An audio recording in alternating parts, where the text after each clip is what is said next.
Hey y'all, welcome back. We're going to, in this video, take some time to just give you an introduction to Python as a programming language, to talk about what some of its strengths are, some of its weaknesses, some of the things it's used for, how the language came to exist, those sorts of things. So before we get into it, let me talk a little bit about what a computer programming language is and why we have programming languages.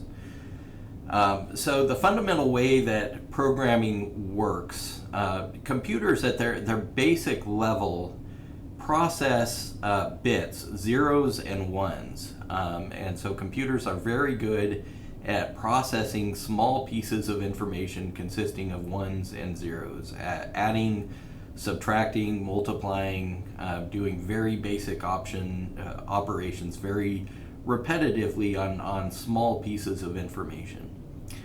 Now, unfortunately, people are not very good at reading ones and zeros and communicating in ones and zeros. And so, in order for us to tell the computer what we want it to do, we need a better way to communicate than to simply type out a bunch of ones and zeros and have the computer process those ones and zeros. And that is where programming languages come in. So programming languages are human-readable and writable languages. So they are languages in all of the sense of the word. They have an alphabet, they have a lexicon, a dictionary of words, terms that have meaning. They have syntax, they have rules about how those words are allowed to be put together, and semantics in terms of how those combinations of words and letters make sense, ways that they do make sense, ways that they don't make sense.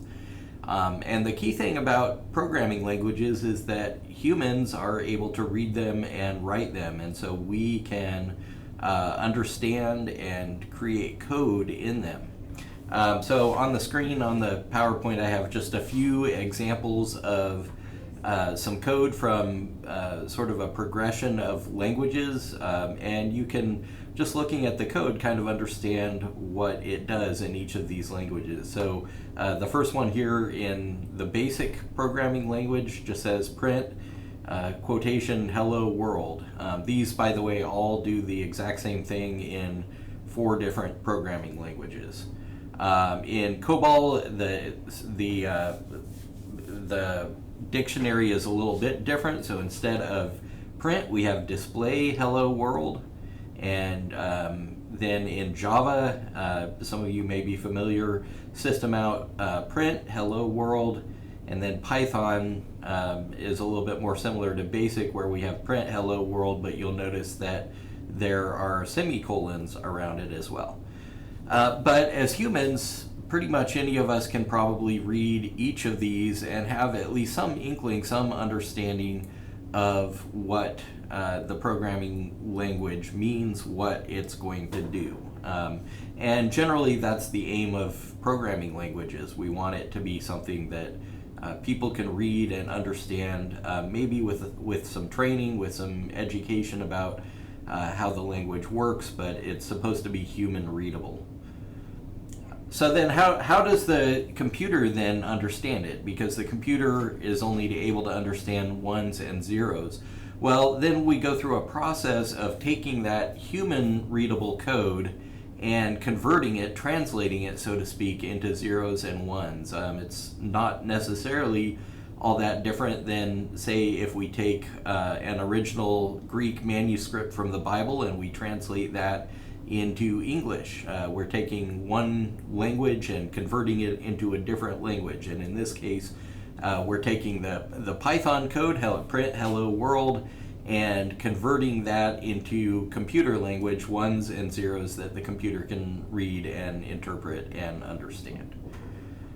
So in the case of modern programming languages, there are 2 different ways that this translation can take place. It is either compiling or interpreting, and those are somewhat different. So compiling happens once before the program is run for the first time, and there is a compiler which will take that human readable programming language code and convert it into binary computer readable code, and that creates an executable file that is usually specific to one particular type of processor, one particular type of computer, and that file is then stored for later access.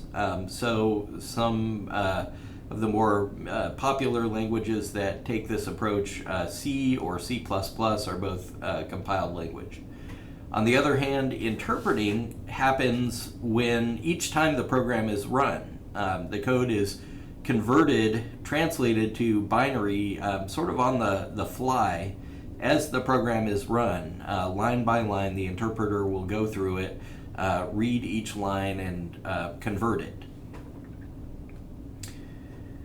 And so there are disadvantages and advantages to each of these. Let me talk a little bit about some of the advantages and disadvantages. For compilation, if code is compiled, usually that makes the code execute faster, because when the program is actually running, we don't have to go through that process of interpreting the code on the fly, and that makes it execute on the computer faster.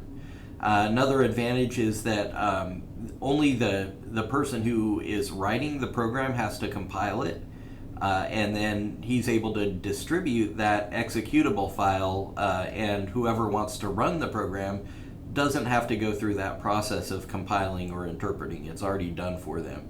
And that also means that you do not have to have that particular programming language installed on your computer in order to run that program. So if something is written in C++, for instance, and you are going to run that program on a Windows system, you receive an executable file that has already been compiled and is already ready to run on Windows, and you don't actually have to go out and install C++ on your computer in order to run that file.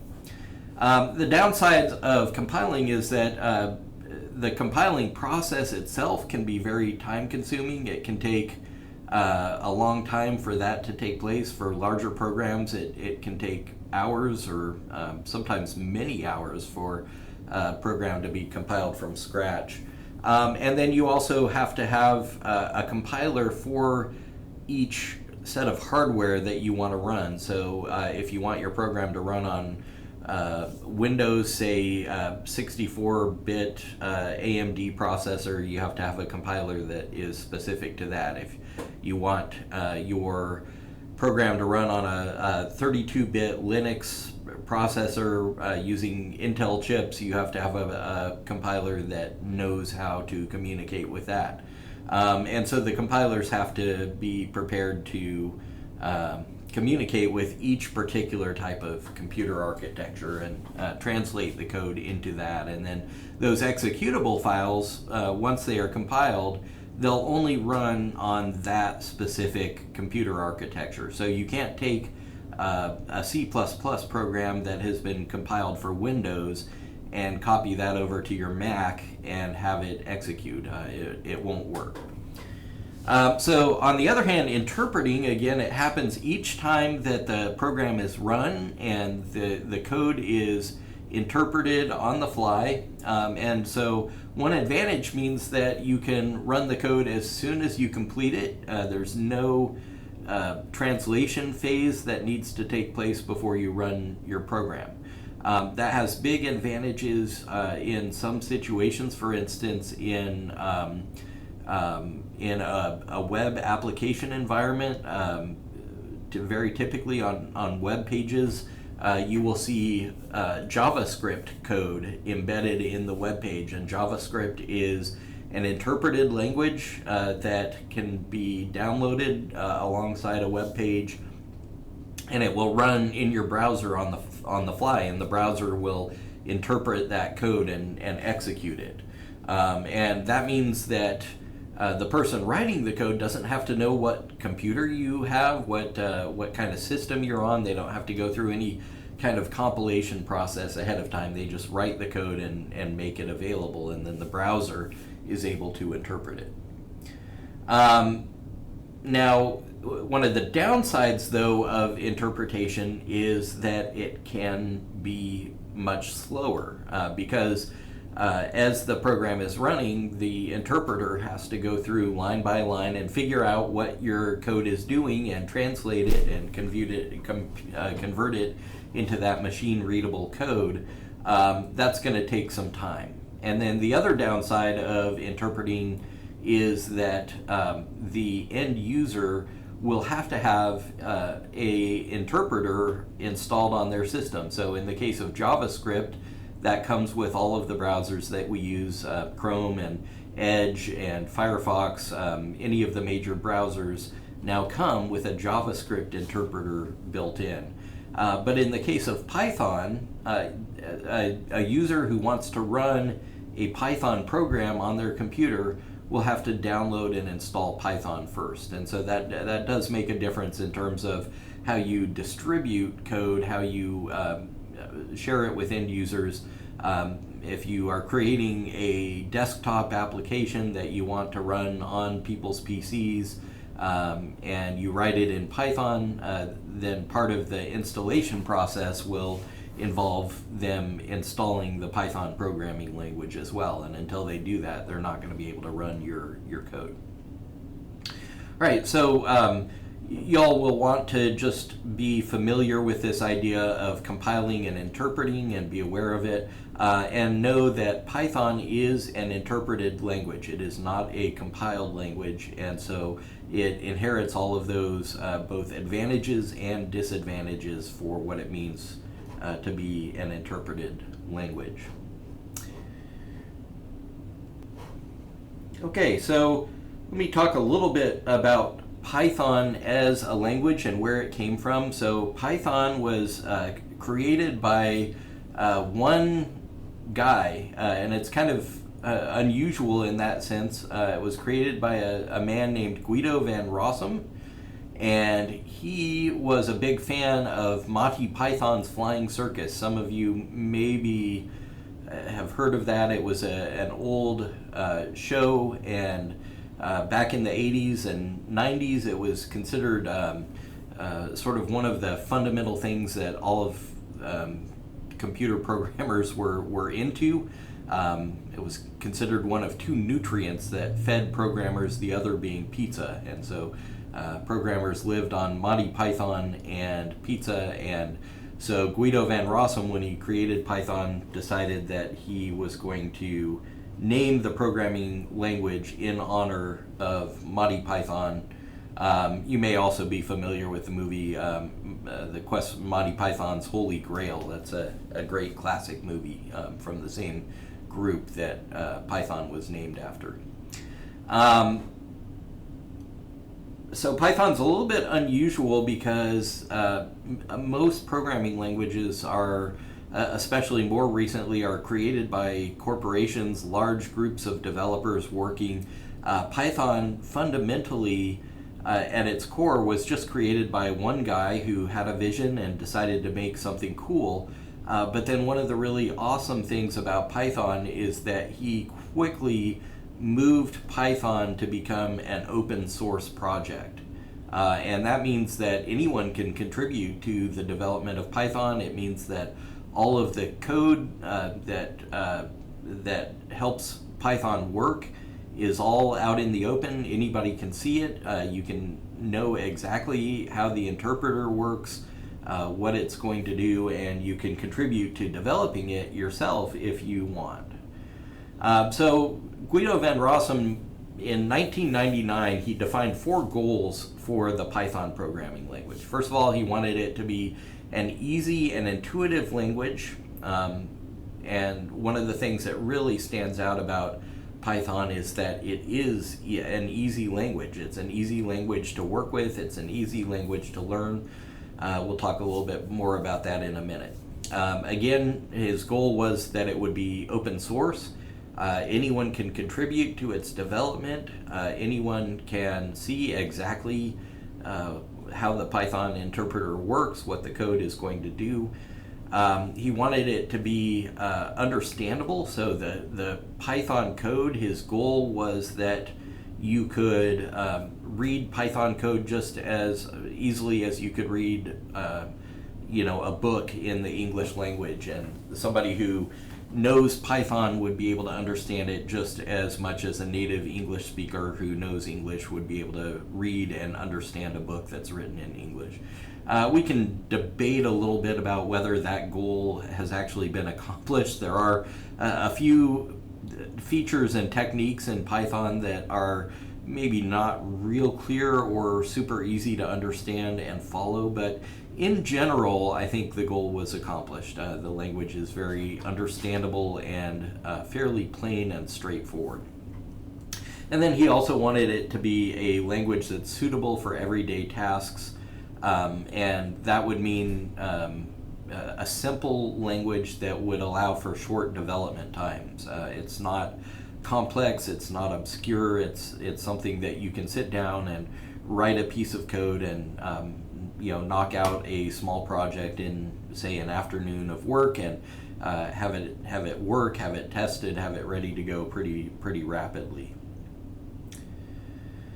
So a few things, and this comes from the Python Institute, which is the group that organizes and manages Python certification. We'll talk a little bit more about who they are and what they offer and how to become a certified Python developer a little bit later in the course. But they list a few things about Python and what makes it special as a programming language. First of all, it's easy to learn, and that's actually really cool for us because we only get one semester in this class, and we're actually going to be able to cover probably maybe not quite as much as we would cover in our year-long introduction to Java and programming design and development course, but we're definitely going to be covering more in Python in one semester than you would cover in that introduction to Java class in one semester. We'll learn a larger amount of the language and what it can do in one semester. So it's easy to learn. It's also, according to the Python Institute, easy to teach. So we'll see if that is the case as we go through it together. It's easy to use, easy to understand, and easy to obtain, install, and deploy. And so we're going to put that last one to the test. You all have, as part of your assignment for this week, instructions to download and install Python on your local computer, and I'm hoping that that is actually the case, that you will find that it is easy to obtain and install and simple and straightforward, and that you'll all be able to get it up and running and create some Python programs by the end of the week. All right, so a little bit about where Python is used and particular environments that it's most suitable for. So first of all, Python is very actively used in web application development. It is comparable to Ruby on Rails in terms of that, but it's gaining a much larger market share. And so Python and Java are really probably the two major programming languages used today in web application development. We're starting to see maybe some movement towards Rust as well, a few others, but Python is one of the major players in web applications. Python is also very frequently used in task automation. In fact, even in large development environments that are using some other language as their primary programming language, say you are using Java to create a huge application, you may use Python to automate some of the build and deployment process just because it's very suited for those sorts of things and easy to do. It's used in big data environments, so one of the things that Python is very good at, in part because it's open source and there have been a lot of libraries that have been developed to handle absolutely huge quantities of data, and so you will see Python used in handling big data in database situations, data warehouse situations, in major big data companies like Google or Facebook will use it to do some of their data processing because it's very good at being able to process massive amounts of data. For similar reasons, it's used in scientific computing and engineering. That's why we require it of our engineering majors. It's a language that is very frequently used in those sorts of applications. It's very good at doing very complex processing, high-level mathematics, analyzing data, applying complex mathematical functions, those sorts of things. And then it's also very good at visualizing the results of that. So processing data and then creating graphs and visualizations so that you can see what it is you're doing. It's also very popular in machine learning and artificial intelligence. I would say it's probably the most commonly used programming language in machine learning, doing supervised or unsupervised machine learning models, those sorts of things. And then for similar reasons, it's also used in financial applications, so banking and stock trading, analyzing financial data, creating financial models to automate buying and selling stock, Bitcoin, things like that. Python is very suited for tasks like that, both the processing of the numbers and then the displaying the results. All right, so hopefully that'll give you some insight into some of the things that you might be able to use Python for in the future and what it's good at, and hopefully that'll prepare you for the rest of the course. Thank you.